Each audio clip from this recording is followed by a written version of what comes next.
নমস্কার, welcome to ববিতাস kitchen. আজকে আমরা বানাবো আলু পোস্ত। আলু পোস্ত বানানোর জন্য আমরা একটা কড়াইয়ে সর্ষের তেল নিয়ে নিয়েছি।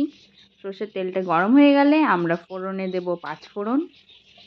পাঁচফোড়নটা ভালোভাবে ভাজা হয়ে গেলে আমরা দেব কুচনো পেঁয়াজ।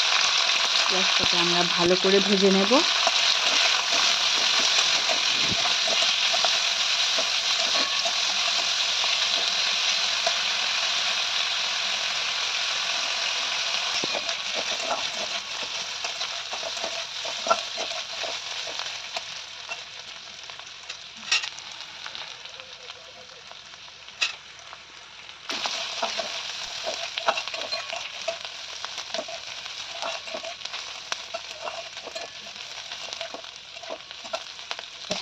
পেঁয়াজটা ভালোভাবে ভাজা হয়ে গেছে। এরপর আমরা দেব কিউব করে কেটে রাখা আলু। আলুটা দেওয়ার পর আমরা আলুটাকেও ভালোভাবে ভেজে নেব। আলুটা হালকা ভাজা হলে আমরা স্বাদ অনুযায়ী লবণ দিয়ে দেব। এরপর ভালো করে মিক্স করে আলুটাকে ভেজে নেব।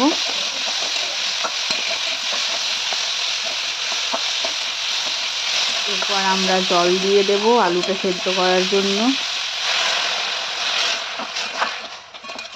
জল দেওয়ার পর আমরা ঢাকনা দিয়ে দেব।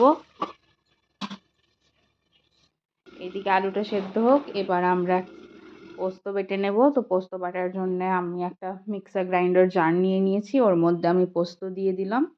পোস্ত দেওয়ার পর আমি এবার দেব কাঁচা লঙ্কা।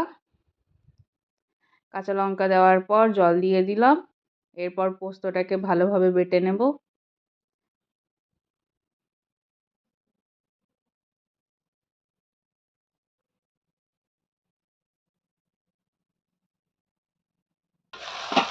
এরপর ঢাকনা খুলে দেখছি যে আলুটা ভালোভাবে সেদ্ধ হয়ে গেছে আর জলটাও মরে গেছে। তো এরপর বেটে রাখা পোস্তটা দিয়ে দেব। পোস্তটা দিয়ে ভালোভাবে মিক্স করে নেব।